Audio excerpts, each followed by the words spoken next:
السلام علیکم ورحمۃ اللہ وبرکاتہ۔ آج کی اس ویڈیو میں میں یہ بیان کروں گا کہ مردوں اور عورتوں کی نماز میں بنیادی کیا فرق ہے، دونوں میں کیا کیفیت کے اعتبار سے فرق ہے۔ اس سلسلے میں حضرات فقہا نے احادیث شریفہ اور آثار صحابہ رضی اللہ عنہ وغیرہ کو سامنے رکھ کر عورت اور مرد کی نماز کی کیفیت میں 24 باتوں میں فرق رکھا ہے، جس کا خلاصہ درج ذیل ہے۔ یہ کتاب المسائل ہے، حضرت مفتی سلمان صاحب منصور پوری کی، بہت ہی بڑے عالم اور بڑے مفتی ہیں، ان کی کتاب ہے۔ انہوں نے سب سے پہلی بات لکھی ہے کہ عورت اور مردوں کی نماز میں جو فرق ہے 24 باتوں میں سے سب سے پہلی فرق ہے کہ عورت تکبیر تحریمہ میں صرف کندھوں اور سینوں تک ہاتھ اٹھائے گی، کندھی تک ہاتھ اٹھا کر کے وہ ہاتھ باندھ لے گی، جبکہ مرد کو کانوں کی لو تک ہاتھ اٹھانے کا حکم ہے۔ کان کی لو تک مردوں کے لیے ہاتھ اٹھانے کا حکم ہے۔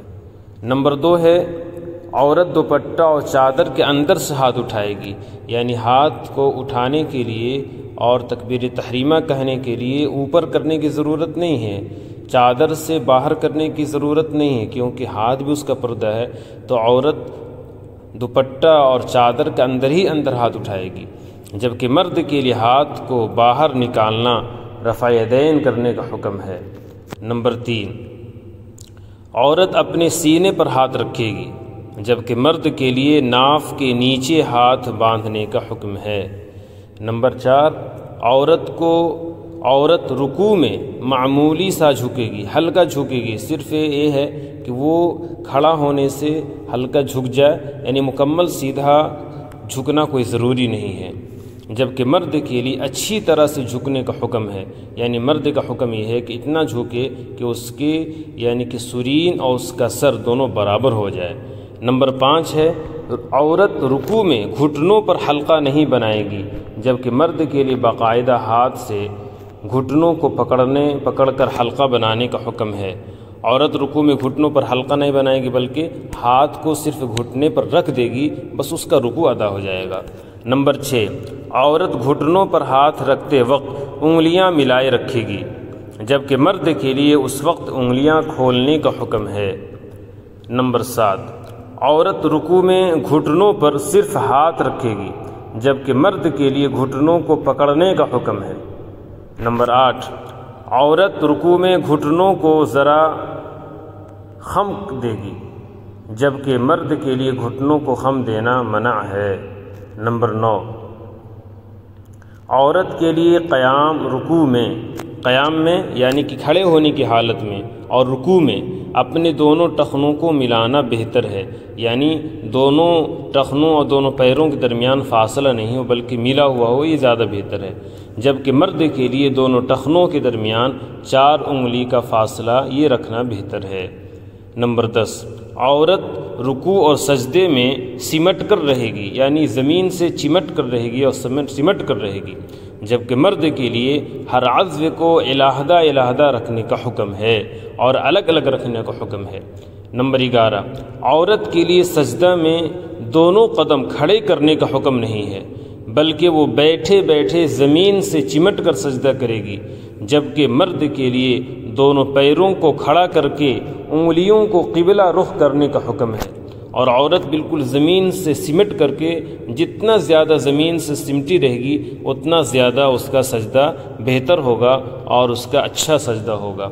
اسی طریقے سے 12ویں چیز ہے، 12ویں جو تبدیلی ہے، فرق ہے کہ عورت سجدے میں اپنی کہنیوں کو بچھا کر کے رکھے گی، اور جبکہ مرد کے لیے کہنیوں کو اٹھا کر رکھنے کا حکم ہے۔ اس کی کہنی زمین سے ملی ہوئی ہوگی، جس طریقے سے اس کے بقیہ بقیہ اس کا جسم، بقیہ اس کا عضو زمین سے ملی ہوئی ہوتی ہے، اسی طریقے سے اس کی دونوں کہنیاں جو دونوں ہے جو وہ بھی زمین سے ملی ہوئی ہوگی۔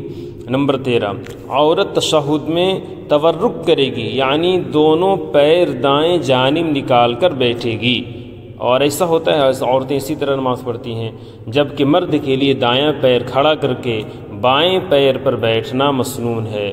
نمبر 14 عورت تشہد کے وقت اپنی انگلیاں ملا کر رکھے گی، جبکہ مرد کے لیے انگلیاں اپنے حال پر رکھنے کا حکم ہے۔ نمبر 15، اگر جماعت میں کوئی بات پیش آئے تو عورت الٹے ہاتھ سے تالی بجا کر متوجہ کرے گی، جبکہ مرد کے لیے ایسی صورت میں بآواز بلند تسبیح و تکبیر کا حکم ہے۔ یعنی عورت کی اگر جماعت ہو رہی ہے تو ایسی صورت میں عورتوں کے لیے حکم یہ ہے کہ عورتیں لقمہ نہیں دے گی، بلکہ اپنے ایک ہاتھ کو دوسرے ہاتھ پر مارے گی، جس کو تھپتھپی مارنا کہتے ہیں، جس سے امام یہ سمجھ جائے کہ کوئی غلطی ہو رہی ہے۔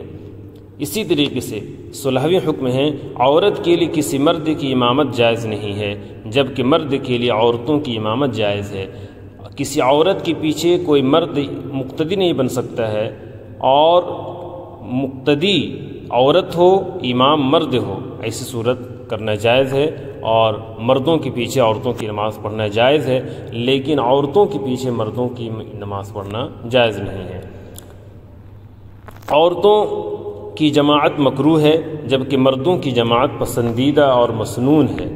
نمبر 18، اگر عورتیں اپنی جماعت کریں تو ان کی امام صفی کے اندر بیچ میں کھڑی رہوں گی، جبکہ مرد امام کے لیے آگے کھڑے ہونے کا حکم ہے۔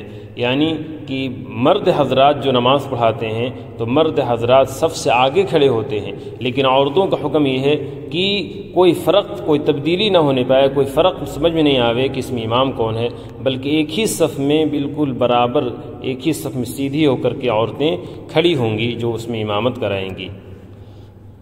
عورتوں کے لیے جماعت میں شرکت ناپسندیدہ ہے، جبکہ مردوں کے لیے جماعت سنت مؤکدہ ہے۔ 19 نمبر ہے۔ 20 نمبر ہے، اگر عورتیں جماعت میں شریک ہوں تو ان کو مردوں کے پیچھے کھڑا ہونا ضروری ہے۔ یعنی کہ عورتیں اور مرد دونوں نماز پڑھ رہے ہیں تو بیچ میں عورتیں نہیں گھسیں گی، بلکہ مرد حضرات آگے رہیں گے اور عورتیں پیچھے رہیں گی، سب سے پیچھے رہیں گی۔ اسی طریقے سے 21ویں نمبر ہے، عورتوں پر جمعہ فرض نہیں ہے، جبکہ مردوں پر جمعہ فرض ہے، لازم اور ضروری ہے۔ نمبر 22، عورتوں پر عید کی نماز واجب نہیں، جبکہ مردوں پر لازم ہے۔